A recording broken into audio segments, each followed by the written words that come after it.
Meu nome é José Sabino da Silveira, eu sou juiz federal aposentado, tomei posse na Justiça Federal em maio de 1995 e trabalhei até o ano de 2012, quando me aposentei.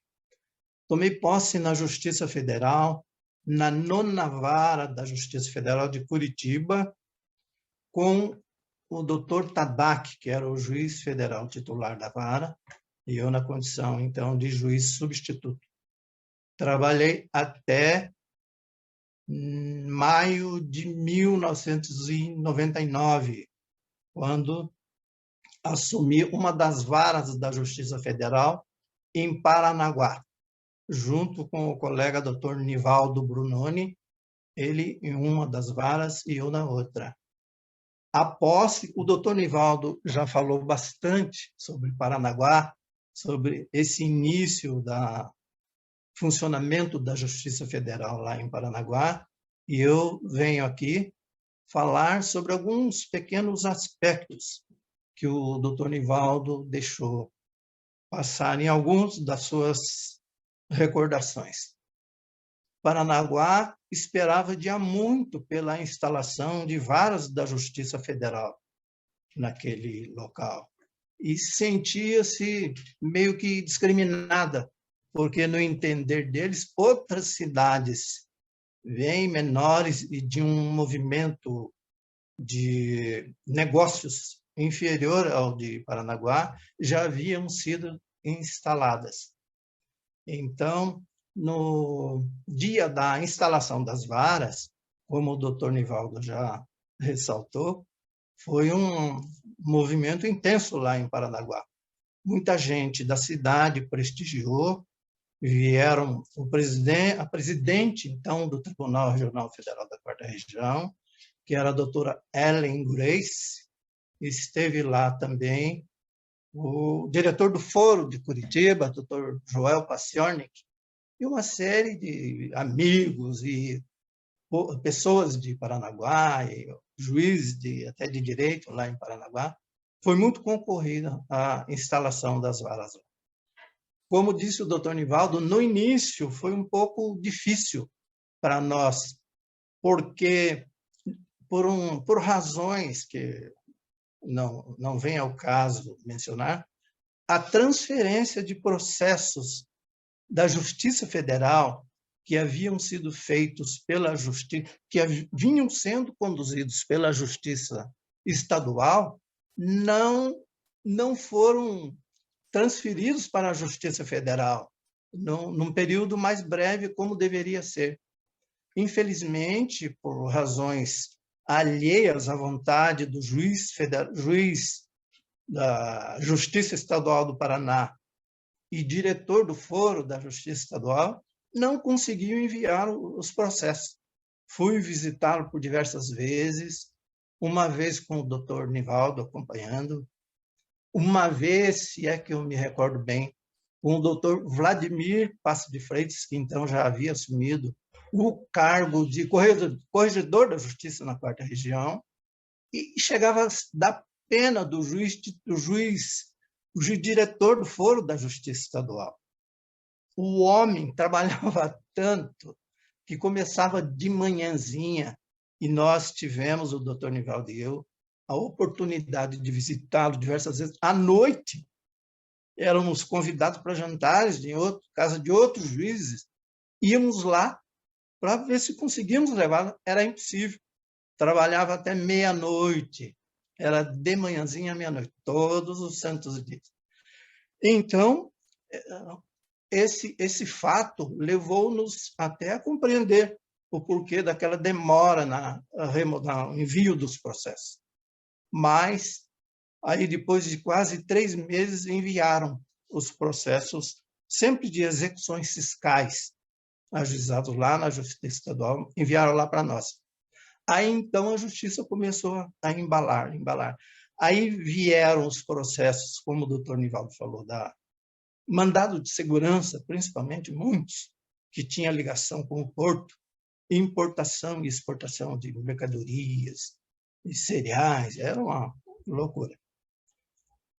No início, como disse o doutor Nivaldo, algumas ações interessantes foram ajuizadas lá. Ele já falou da história do leão, que foi um caso incrível, causava pena ver aquele animalzinho sofrendo num espaço insignificante de arame farpado à porta da casa de uma pessoa. Aquilo foi um trabalho hercúleo do Dr. Nivaldo que levou à possibilidade de transferir o animalzinho para um local de menos sofrimento, de menos maus tratos para ele. Esse foi um dos fatos. O doutor Nivaldo contou aqui também a história do chinês que faleceu num navio em Paranaguá, foi mandado para a funerária em Paranaguá para que preparasse o corpo e tal. E o proprietário da funerária enviou o corpo para despachar no navio.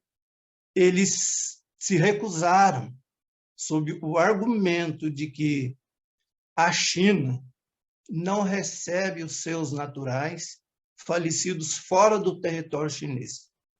Era uma situação terrível. E só poderia receber esse defunto desde que ele fosse cremado. Aí não havia crematório aqui em Curitiba, nem em Paranaguá. O proprietário da funerária foi por 2 vezes, o doutor Nivaldo esqueceu de mencionar isso, por 2 vezes, de Paranaguá a São Paulo, levando o defunto, e lá só havia também um crematório em São Paulo. Ele também se recusava a fazer por falta de documentação. Aí o carro funerário retornava a Paranaguá na época, num sol intenso, período de calor intenso. Vinha, voltou outra vez a São Paulo e, mais uma vez, houve a recusa sob o mesmo argumento. Então, o diretor lá, o proprietário da funerária, foi orientado, no fim, de ajuizar uma ação. E nós ali acabamos achando uma saída para determinar que a funerária, o crematório em São Paulo cremasse o corpo, a fim de que fosse enviado à China. Foi assim que foi resolvido aquele problema. Eu não sei se o doutor Nivaldo teve a curiosidade na época, porque eu não tive, de verificar o porquê dessa recusa, né? Pode ter sido uma causa, talvez, de religião ou até de administração de cemitérios, essas coisas. E chega a ser até compreensível se nós pararmos para pensar na população gigantesca da China. Pense bem, uma população equivalente a 4 vezes a população dos Estados Unidos. É uma coisa impressionante. Equivalente a 6 vezes a população do Brasil. E, pasme, a quase 30 vezes a população do Canadá, para falarmos dos 3 países maiores da América, né? Então, a gente chega até a compreender essa recusa. Mas enfrentamos essa situação em Paranaguá. Outro caso que causou bastante, vamos dizer qual foi. Teve um caso também lá, que foi assim, impressionante, que eu até que fiz audiência, era criminal, mas sobrou para mim na época, que o doutor Nivaldo que fazia, se não me engano, as ações processais, julgava as ações criminais, mas eu fiquei ouvindo um chinês que dizia-se pertencer a uma máfia da China sobre tráfico de drogas. E tivemos que chamar um tradutor, e esse cidadão nos deu um trabalho enorme, de tal sorte que essa audiência se prolongou por quase 10 horas. Tive que, no meio, interromper e chamar atenção e levar longamente e se estendeu longamente por essa situação. Era um chinês traduzindo o outro, mas dava para perceber que havia ali uma espécie de treta, vamos usar essa expressão. Mas basicamente esses dois casos, casos assim, quase que rumorosos que nós tivemos. O doutor Nivaldo falou do caso lá do Porto e o desvio de dinheiros. Desvio de dinheiro, uma fortuna quase que uma pessoa desviava em relação a ações trabalhistas, normalmente, naquele caso. Era dinheiro deixado com... Eu não sei aqui. Me parece que era um funcionário da Caixa Econômica Federal que ficou com esse dinheiro para pagar aquelas condenações trabalhistas vindo lá do Porto de Paranaguá.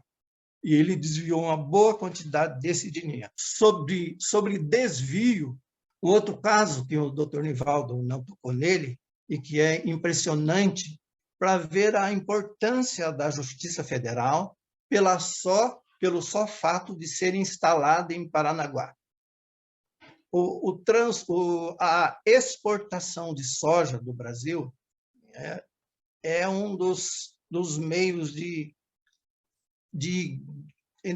introdução de dinheiro no país muito grande, tem uma grande importância. Naquele tempo, a exportação de soja, não só de boa parte do Brasil, como também do Paraguai, era feito pelo Porto de Paranaguá.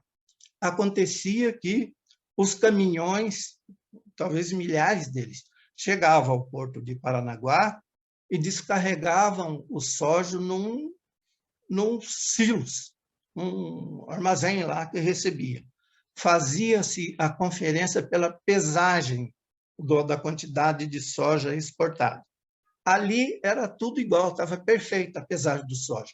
Os caminhões voltavam e, na sequência, esse soja saía desse depósito em esteiras para ser descarregada nos locais apropriados do navio que iria transportar o soja. Quando chegava toda a carga lá no navio, naqueles locais preparados exatamente para esse transporte, o soja vai a granel.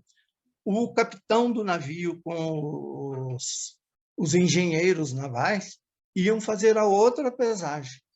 E lá constatavam um desvio de 5%, 6% do soja. Era uma coisa assustadora. O que acontecia? Quando era para o navio zarpar, o capitão do navio se recusava, porque se ele transporta, leva o soja até o local de destino, ele vai ter que dar conta, pagar uma indenização correspondente a essa diferença desviada no segundo transporte da soja para dentro do navio. Isso trazia prejuízo para os exportadores, não só para ele, mas também para o Brasil. Por quê? Chegava àquela quantidade inferior à importada, o que fazia? Quem importou soja ia atrás da seguradora, que tinha que indenizar. O seguro que eles faziam, o importador, para se precaver, fazia o seguro. Fazia o seguro e depois, como começou a acontecer esse desvio, foi subindo o valor do seguro que ele tinha que contratar. Com isso, caiu o preço do soja brasileiro transportado pelo Porto de Paranaguá. Por quê? Porque chegava o importador ia ter que pagar um frete, um seguro muito mais elevado, ele tinha que reduzir o preço para ser possível a importação. O prejuízo era para os exportadores do Brasil e para o Brasil também.